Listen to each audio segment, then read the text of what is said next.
Hit that like button, just like Tyson. Pressure, pressure, I apply the pressure. pressure, pressure. Cause I apply the pressure. Yeah, pressure, Pressure. I apply the pressure. pressure. Fresh out the feds and I'm back at it. Got black magic, make it disappear. Keep the pump on me like I'm asthmatic. If I blast at it, boy, listen here. Been in the game since a pup. Selling that dog, I ain't laying shit up. Even my bitches be playing for bucks. All of the hustle ain't never been luck. I'm leveling up, I'm leveling up. I get to the bat, but it's never enough. In love with the cash, but never enough. Busting her ass and never a cut. Pull out a sack and I tell her I'm done. Then I roll over and roll me a blunt. A son of a gun, a son of a bitch. Be the one that's still running your shit. Tab your kids when I come for them bricks. Try something slick in the F in the spit. Swear to Allah, just need one more lick. I just keep telling myself the same old shit. Not even I can believe me. This hustle and robbing too easy. Plus I'm a god of these niggas. They get the brand whenever they see me. Please, God, please. On my way like a side piece in the cheap suite. Other side of town. Won't touch it for days, but she ride D and eat sweet meat when I come try around. Get it, go get it, won't last now. Come back if it's What's that missing, I word? What's that word? What's that word, nerd? Hey, look, check it out, family. Check it out, family. Check it out. A lot of people ask me, hey, Low, what's the name of that song in the beginning of your show? Well, I'm about to tell you. The name of that song in the beginning of the show is Pressure. Of course, you know it's called Pressure because it says pressure, pressure. I apply pressure. Now, who made that song? My homeboy Nutty. Nutty the Gorilla made that song. Search him up on YouTube, SoundCloud, Spotify, Apple Music, wherever you get your music from. That's where you can find my theme song. And my theme song is number one on this show, of course. What else can I say? My homeboy Nutty puts it down for real niggas in the community. Because he's putting down pressure. You know, pressure bust pipes, right? Everybody knows that. Pressure can do a lot.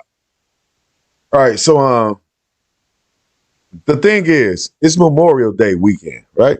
It's Memorial Day weekend, and I just want to say, everybody enjoy the holiday. Come home safe. Come home safe. Don't die this weekend over some bullshit. Don't die this weekend, please. Especially if you're one of my peoples. You know, one of my peoples. If you one of my peoples, please enjoy yourself. Do everything you gotta do to end up coming home to your family. Because, like I said earlier, Chicago, we got 50, 60 shootings. We got 5, 6 bodies.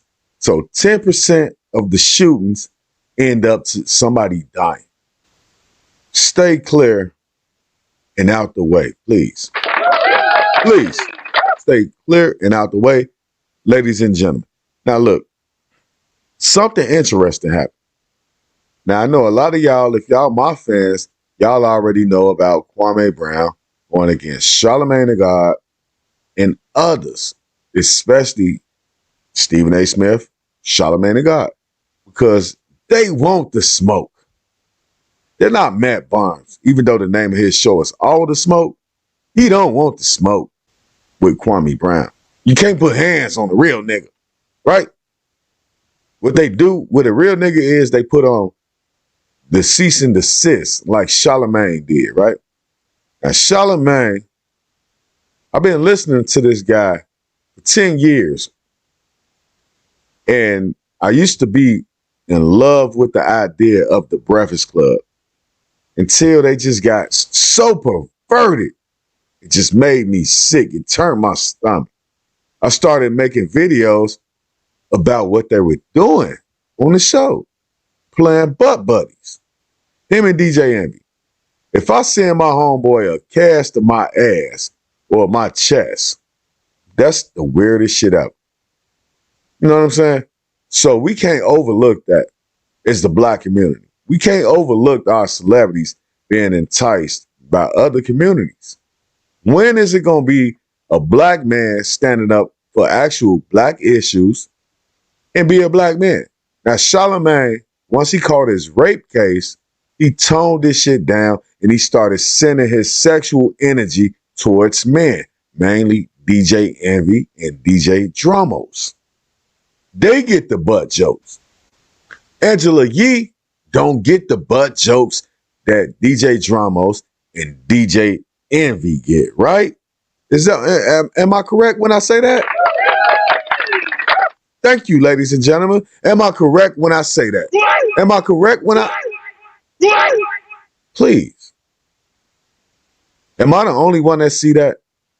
That the top black show in America, the top black show has resorted to acting like they're a lesbian or gay. And my question is, why aren't the LGBTQT community upset with the same shit that I'm upset with? The same issues I'm upset with. Why aren't they upset with this? Because it's beneficial for them to have black men talking and acting in the manner that Charlemagne the God acts. Now, Judge Joe Brown said that Charlemagne was a German person, an actual person who was a killer.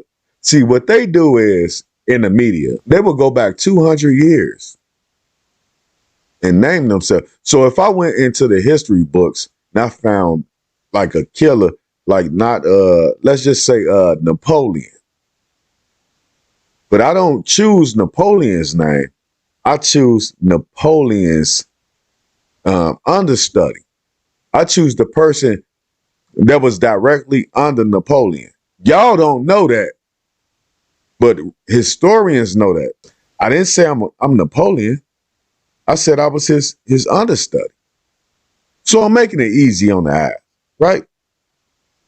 That's what Judge Joe Brown had to say about Charlemagne, because the real Charlemagne was somebody that was very deadly, according to Judge Joe Brown. Now, I want to get into Kwame Brown. Kwame Brown has been putting the heat on these black celebrities, man. He brought in special guest, Judge Joe Brown. He brought in Joe Brown today. So let's hear what Joe Brown had to say, ladies and gentlemen. Let's get it cracking, you know what I'm saying? Judge Joe Brown. Good guy, good guy. But he's talking about manhood. That's what I'm focusing on. I'm about to focus on manhood. Now, please, ladies and gentlemen, before you enter this room, know that Judge Joe Brown, he does not express the way that I feel, but he expressed a couple of points that I do have to agree with. And he also expressed a lot of points that I have to disagree with. But at the same time, we have to hear him out, right? So let's get to this particular video, man, with Judge Joe Brown joining Kwame Brown on his show. What's up, everybody? No relation. We live with Mr. Judge Joe Brown. What do you want to be called? Mr. Judge Joe Brown? Is redundant. That's like That's what I was about to say. But anyway, I got elected my second 8-year term, so the governor sent me this certificate saying, congratulations, you judge for the rest of your life as a type. I guess that's like current, but I'm not cooking fried chicken. You know, barbecue got a new barbecue line, but Judge Joe worked right. Okay. Besides, that's my performing name. Years ago, when SAG-AFTRA wanted to get me on board, I had to pick one. I couldn't pick my name, but they said Judge Joe will do fine. Judge Joe Brown. So that's me. Okay. Title, performing title, and, you know. Well, welcome. Well, we gonna get right into it. I mean, I don't know if you've been abreast to what's going on with me. I started with a little misunderstanding with a former teammate and then a peer that I don't know really that good with Matt Barnes. I call him Becky with the good hair. But he invited me to his man parts after a simple disagreement that I tried to get them to correct behind the scenes. But, you know, if you understand how these gentlemen think, they're a little bit immature. So I brought couple of things there. He said he tried to talk to him behind the scenes. And that didn't work. And he also said they are immature, which I believe that because we're going to play some more things that'll let you guys know that these men are very immature, especially Charlemagne, the false prophet and false God. But let's continue. You want to put childish? Yeah. So I called them the go along, get along gang. So and since I've been calling, I like that mug. I have a few of these. Oh yeah, that's nice. Since I called them the go along, get along gang, I've been doxxed like no other. My family history has come out on the Breakfast Club. Jamel Hill has come out and spoken about me, and then tried to have plausible deniability, saying she was talking about a gang. Stephen A. Smith saying a narrative that he wanted to say, and then now we have Dr. Boyce Watkins who inserted himself into it. So, is there a go along, get along gang or no? Son, when you just start trending, you start getting attention paid to you. And in my generation, we'd say when somebody's half stepping, they try to slow everybody down and put concrete out there for them to get mired in when the concrete hasn't set. But if you just step on out, wipe your feet off, you can go do it. It's like dog shit, when you're dealing with dog shit, you got to avoid stepping in it. But they try to put it in front of you, so you keep running into it. Yeah. My thing with the Breakfast Club is it's poisonous. Part of this agenda of pushing this narrative of LGBT, QIA plus, whatever the hell it is right now. I don't have anything against somebody being gay. What you do in your own damn bedroom is your own damn business. But when you start trying to mess it up for everybody else, he brought a buttock to the show. Did you see that show? That whole crew, I challenged them to a debate. I said I'd whip their behinds, but they won't take the old man on. I said, I know it'd be embarrassing, old man. It's all three of you. One at a time. It's your option. Let's go someplace neutral where you don't ambush your guest and put all that rainbow shit in the. Hey, see, as a like-minded person with Judge Joe Brown, which I am in certain situations. Now, I don't agree with this guy all the way, but I definitely agree with what he's saying as far as the Rainbow Coalition at the Breakfast Club. They don't have black people on the Breakfast Club. They have black guests. But DJ Envy is not black. Angela Yee is not black. And you can tell by the people that they choose to spend their lives with that they're not black. Let's continue. Background.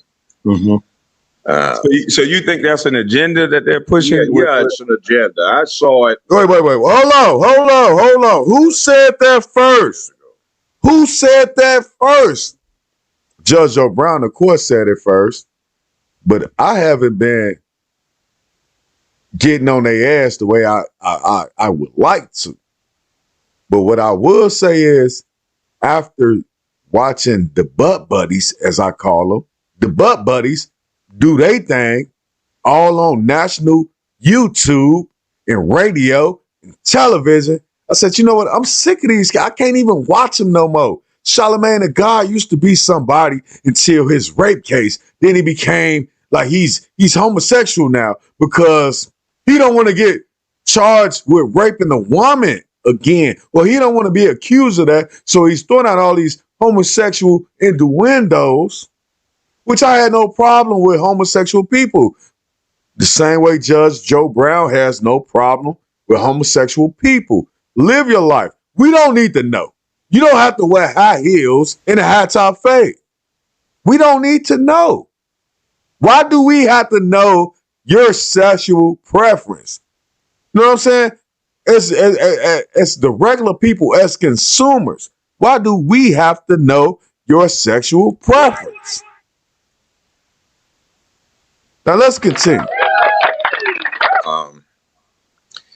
They started saying that they were going to destroy manhood. See, first you had the lesbians who hated men. You had the feminists who hated that they weren't men. You had the soy boy, beta boys, you'd call them now, who were white boys who couldn't make it in a white man's world. And you had nothing at that point until you started getting the anti-war thing developing in the late mid-60s. And they came up with this stupid idea that war is a man thing. So the way to stop war is to change the way boys are raised to men. And if you raise them like girls, so they wanted dolls and frilly stuff and were soft and emotional, that would keep boys from becoming warlike when they got to be men. So when you put that ballast into the mix, they started taking over. Now, a little slight history. I'm going to make it as quick as I can. No, take your time. The late 60s, color TV was bankrupting the major movie studios, Paramount, Warner Brothers, MGM, and such like. And they started firing executives to bring people in to get new ideas. See, at that time, if you were an adult, it cost you 50 cents to go to your local movie theater. And every Thursday and Sunday, they had 2 new movies, Man. 3 cartoons, and some features. So you could walk in anytime you wanted to For 50 cents. and see what you would be seeing. Hey, hold on. See, already, I can see me and Kwame Brown doing a show together because he said, what? Wow. Just like I said, wow. Let's continue. Sit through what you missed or keep sitting there. Yeah. And no matter how big a hit the movie was, every Thursday and Sunday, they changed and had 2 more. So the studios are making like 120, 250 movies a year, and they all had the same cast of stars that were in every movie. Well, what they came up with was 2 things. They had these young, bright folk that were part of this crew that is going to destroy masculinity. Okay. And they said, wow, we have a market. Let's go after the black folk down at the bottom who are getting neglected. They have money to spend. And if we come up with what we term black exploitation movies, they'll come out. So the way to come out is appeal to the lowest common denominator. So let's glorify the pimps, hoes, drug dealers, thugs, bank robbers, gangsters, and everything else. Makes sense. And they started doing that, and they started glorifying dysfunction. And I heard them discussing this. They said, we need to start with 2 things. The black woman was the role model because she controlled her men the way they looked at it. And 2, if we start experimenting on black males in trying to see if we can take them down a notch. So instead of I'm black and I'm proud, Ungawa, black power, afro, and a beard, jeans, fatigue jacket, and ready for the revolution, they came out with Superfly in 1971-72, where this dude's got processed heads, driving a pimp mobile, selling drugs, and they make him a hero. They had Black Caesar with Fred the Hammer Williams, and that plot was he was a major drug dealer who was trying to become the only drug dealer, and he was killing and assassinating a whole lot of people. He became the hero, driving off in the limo into the sunset, smoking a big Cuban cigar. And see, they started doing that. Well, when you get this mix rolling, they also had another thing too, which was, let's take over the political parties. And you used to hear them on campus talking this nonsense all the time. Republican Party and the Democratic Party, and the thing was the Republican Party would work behind the scenes, or at least the ones that got in there. And in the Democratic Party, they'd be the voice. So from time to time, they would deliberately cause a lot of confusion. And when they caused a lot of confusion, then they could work behind the scenes and nobody would see. So slowly, they ran this propaganda. And the best propaganda engine in the whole world was doing it. I mean, even Adolf Hitler and Heinrich Himmler and Goebbels for the Nazis said, we have to model what we do on the American entertainment industry because it gets in so many people's heads and we need to copy that methodology. Now, they did this, and for 50 years, they have propaganda glorifying dysfunction. Now, if you want to see the contrast from 1920 to 1940 is 20 years. That's the only time the Nazis had to work. This same group, using the methodology that the Nazis based theirs on, had 50 years, not 20. Mm-hmm. So we think in terms of their narrative with such foolish shit as toxic masculinity. That's not a word. Okay, homophobic, that's not a word. That's only 10 years old, you see. And the word, for example, for that one is heterophobia, which is the opposite, which is for several hundred years, gay folk had to deal with being lynched, mutilated, beat up, jacked up, fired, thrown in jail, ostracized, all kinds of stuff. So one of the propaganda techniques that is very effective that the Nazis knew is flip the script.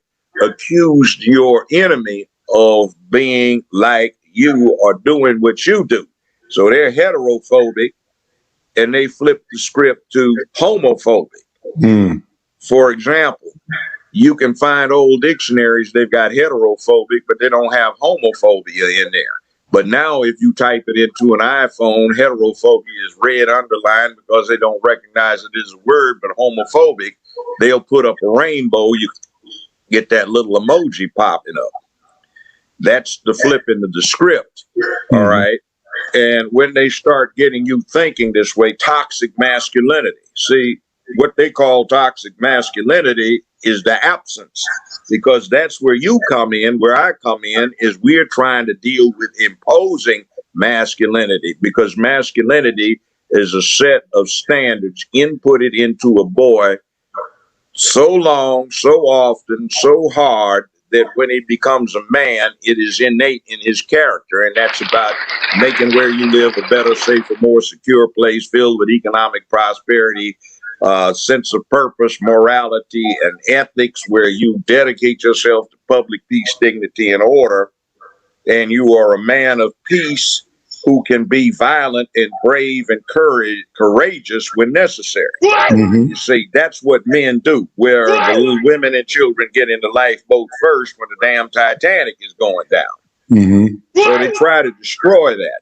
And by destroying it, they, translating, get a chance to get their freak on in legitimacy. Now, see, homosexuality is distinguished from this LGBT stuff. Now, I employed some gay folks, still got one or two on the payroll, and they look at this stuff as a cult.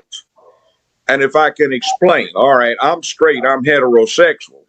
Mm-hmm. But when I see Lizzo, the lizard hippo, with a bare fat Whoa. Lizzo, the lizard hippo, shaking her fat, nasty ass in the air. Excuse me, Lizzo, the hippo. He's not talking about Lizzo, the rapper, right? twerk in public looking like a damn harlot in front of children. See, that's not Wait a minute, right. let me say this. This man said a scarlet. A scarlet. Oh my God. Judge Joe Brown is irreplaceable. Please live to you're 150 years old. Please be coherent when you're 102. Thank you. Let's continue. Cardi B, who is a street walking hoe who brags about how she used to drug her tricks so she could rob them. Cardi B. That kind of thing put up as an exemplar of heterosexuality and normalcy. That is not normal. Something's wrong with it. Okay, a homosexual who is taking care of his business and his bedroom freak is his own business is different from some damn fools with a gay pride parade with nothing on but some leather chaps and their bare asses and dicks hung out with a bunch of children looking at them. See, there is a difference. In other words, keep your business to yourself. We don't know what the hell you're up to.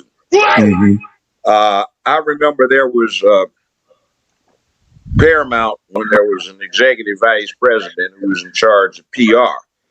And my beautiful wife at the time, now ex-wife, I can't seem to keep them all. They're expensive as shit. But look, we were in a thing in New York where everybody had to go there for one of these corporate things.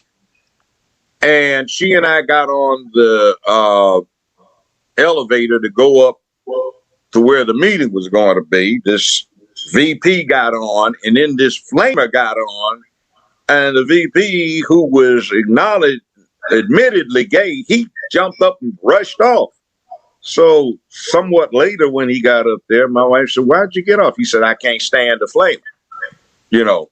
That's crazy because my first cousin is gay, and he's able to say stuff like that, and I'm like, "Yo, what you talking about?" He was like, "Man, we don't like people that act like that. You know, he's gay, but sometimes he acts like a man, and then sometimes he doesn't." He explained it to me, but you know, I really don't understand it, but I don't try to. That's still my cousin. So, well, yeah, I know he talked like what you just said. He said, "I don't like flamers."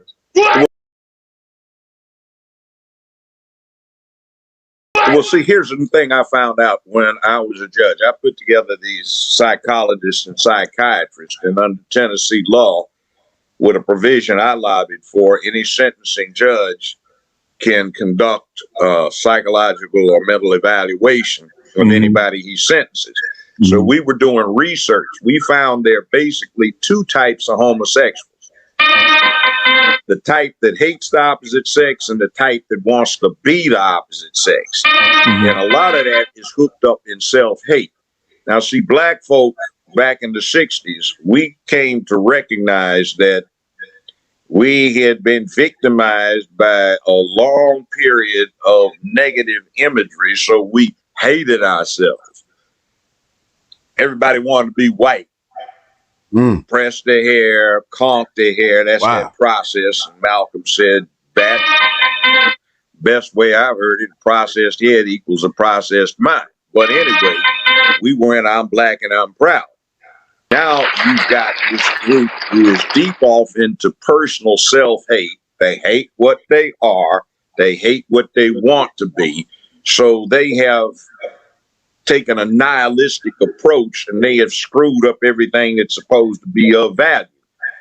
They, instead of being brave and courageous, it's all right to be a friend and be a coward. Instead of, well, hell, they couldn't get away with anything else but that. McFly in Back to the Future 35 years ago, what is it? He goes back in time. His daddy is there getting punked out by this bully, and where the kid comes from, this bully's still bullying daddy. So he gets daddy to screw up his nerve. Daddy busts the bully in the mouth on prom night, knocks him out, actually. When he gets back, the bully works for daddy. He's daddy's fault. See, that stand up to a bully is part of being a man. You have to learn how to deal with that. You know, I'm going to get my ass whipped out. I'm going to bust this MF in his mouth, you know. And maybe the next time, or somebody else, he doesn't want to get busted in his mouth, even if he winds up whipping me. Now, oh my God, we have to bring in the police and the teachers and the parents to stop all of this horrible bullying. Oh, it's just so awful. And then, oh my God, we have to stop this online bullying. Oh, he's going to kill himself if he turn the goddamn thing off. And you see Twitter, Facebook, Instagram are perverting the First Amendment. You can't say stuff if it makes some jackass feel uncomfortable. And then I don't even watch TV. Well, see, here's the thing that's bad about that. If you complain about somebody doing you that way, like on Twitter, you can say the N-word all you want. You can put child pornography, pedophilia. You can put full frontal, 3 dicks up her ass and suck it 2 more. See, I'm not on Twitter. See, I don't know Twitter. But you can't say something like, we've got a situation where we've got some pink panty wearing fascists who are trying to subvert the First, Second, Fourth, Fifth, and Sixth Amendments and down manhood and womanhood because Zeke Heil, this is something where we're going to have to stiff arm salute the rainbow flag and read Mind Uberganger, which is my conversion. Mhm. You know, and that is supposed to be something that is horribly offensive. But you can say in all you want, and you can talk about toxic masculinity or some chauvinist pig or whatever it may be. That's okay. See, Yeah. because it's directed propaganda, there's a narrative. And the people that control Facebook, Twitter, Instagram, they're deep off into the rainbow, which is their business. But we fall for some more stupid propaganda, which is it's private, so they can do what they want. Well, what about the poor private guy in Colorado who, against his religious scruples, was forced to bake a cake for a gay couple he didn't even know? All right. How about when they took Trump in about 3 years ago because he was blocking these fools that were trying to troll him when he was posting, and he wisely did not go any further. He let it go to the Court of Appeals, and what happens is they said he had to unblock them because it was a public forum and these people had a right to exercise their First Amendment rights.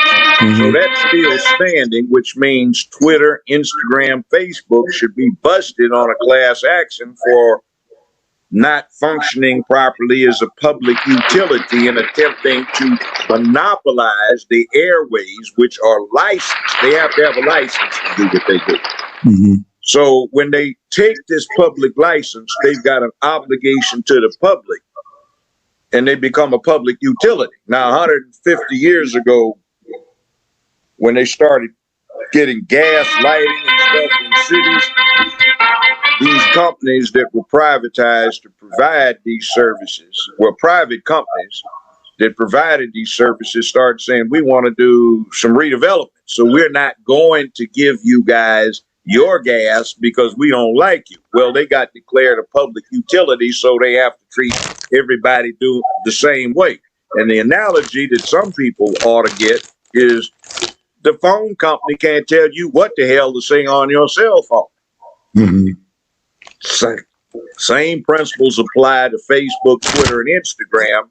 YouTube, because they're using public airways and they have to have a license to do that broadcasting that they depend upon, they can't either.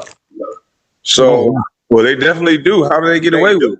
But you see, that's because too many people think in terms of the narrative that they've established and another narrative which came from the other side about the sanctity of private enterprise. Now, see, that sanctity of private enterprise impacts the black community. Ever heard of this thing, pipeline, jailhouse, the prison, the pipeline? Yeah. See, here's what that's about. Okay.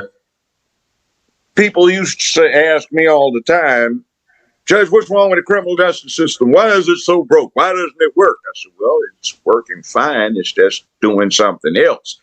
See, all of this nonsense about leave it to private enterprise to solve everything. Well, private enterprise is out to make a profit. That's what they're doing. Right. They're not out there to be doing good. And what happens is, due to industrial technology and computerization, a whole lot of ordinary people have been made obsolete. Now, the United States happens to be the only industrial country in the world that does not have a concerted government program to deal with changing that obsolescence of the worker who has been displaced by technology and training him to get an equal job in terms of income, doing something else or being able to do more. So we have a lot of surplus labor that is no longer necessary for the market. So labor is a commodity like wheat, corn, and cotton, and when you have a glut, you do 2 to 3 things. Cut back production, subsidize the producer, store the surplus.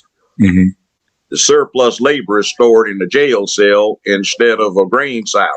The subsidy is the public assistance check of one form or another, and the cutting back of production. Hold on. The substance is the government's checks that they give to who?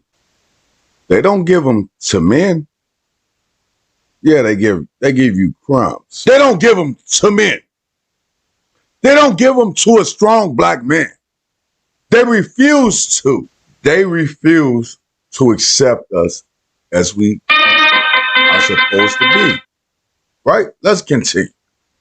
The glorification of dysfunction, so the would-be labor units drop out, bang out, drug out, get knocked up too early, too often, develop inappropriate attitudes, lifestyles, worldviews. They don't have any vocational skills. They don't have any educational preparation. They're useless. And you have essentially another negative because the public assistance goes to the female because of a lot of states, an able-bodied man is not eligible for any kind of public assistance except unemployment. And he has to have worked long enough to get that.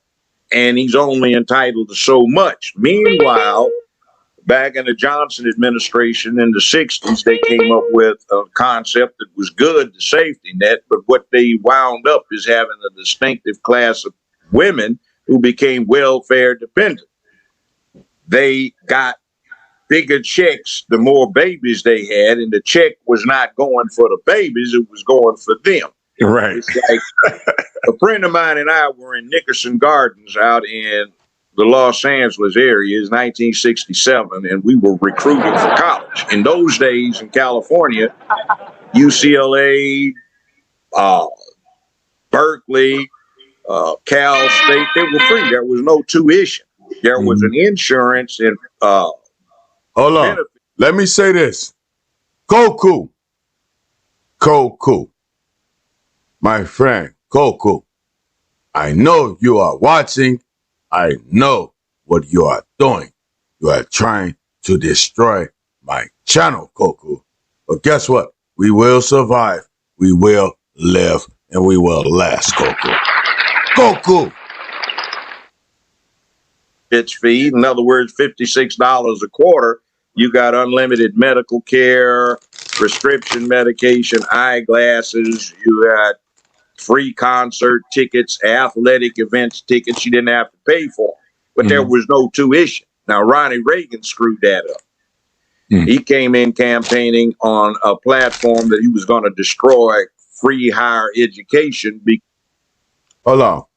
It just got serious.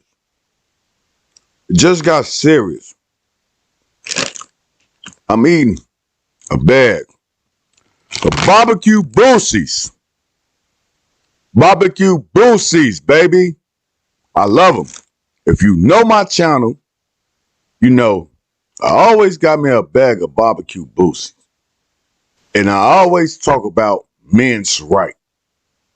Men's right. Black men especially. Hey, don't laugh at me, goddammit. I'm just telling y'all how I feel. Now, I love my barbecue Bruceys. Let's continue with Judge Joe Brown talking about manhood. Because nothing but long-haired, commie, sympathizing hippies took advantage of it. So from free education, which was an investment in the human infrastructure of the state, you switched over to this mess they have now where everybody is in hock for 10 years trying to get an education, unless you play some sport and get an athletic scholarship. And it's gotten way, way out of hand. So what happens, see, is when these kids are in a situation where the only way the money comes in is through the women, you set up a matriarchy. And hey, man, like, what you doing, man? Like, hey, man, where your bitches, man? He's saying, young man, if the court is disposed to place you on probation, just how do you intend to sustain yourself? In other words, how do you make your living? Well, with due respect, Your Honor, like I got me 4 bitches. Excuse me, I didn't mean to say that. I got me 4 ladies takes good care of me. Two of them That's get, still going on now. got good jobs. One get a crazy check. One on AFDC. They takes care of me. Dang. Well, what do you do? I smooth them out. They got hard gigs. So a hard night. So I make them feel good. And see, about 20 years ago, there was this thing about the thug. I can remember sitting up in the lounge in the airport in Detroit. Me and my homeboy who was traveling with me is the late Clifford Stewart, who was a hell of a man. I called him my brother. We look alike. He just... Rest in peace, Clifford Stewart. Rest in peace. Black Belt Magazine called him the most dangerous human alive in North America. He was one of those folks. And we were reading this article by a black female PhD who was saying, ladies, get yourself a thug. They are so thrilling. You have no idea. Raw masculinity, but you can control I'm a PhD. it because you're paying the check. I'm a PhD. And I do all these local radio appearances. I'm a PhD. Or remote or direct. And they say, this is Bobby on WFOOL. This is Take Care of Your Thug Week. Call Bobby and let Bobby know if you got a thug at home. All right, we got Tamika on the line. You got you a thug, Tamika? Yeah, Bobby. Who is taking care of his business and his business. Wow. The attack on manhood is crazy. The attack on manhood is crazy. The attack on black masculinity is even more crazy. So I'm glad we got brothers like Joe Brown still alive, spitting nothing but the God's only truth. He's spitting the God's only truth. We got homosexuals trying to invade our space.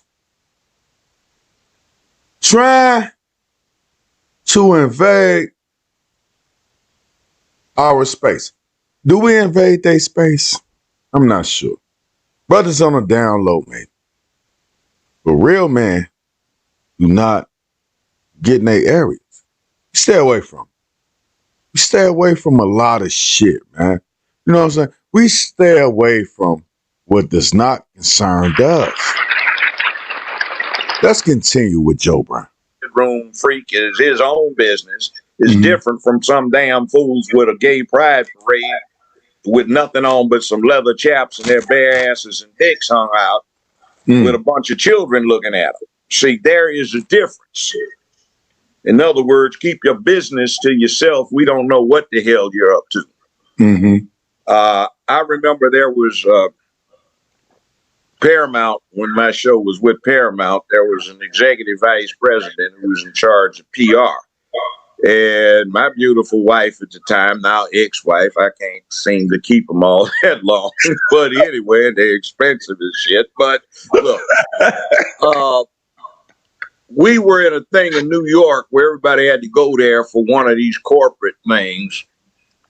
And she and I got on the elevator to go up to where the meeting was going to be. This VP got on, and then this flamer got on, and the VP, who was admittedly gay, he jumped up and rushed off.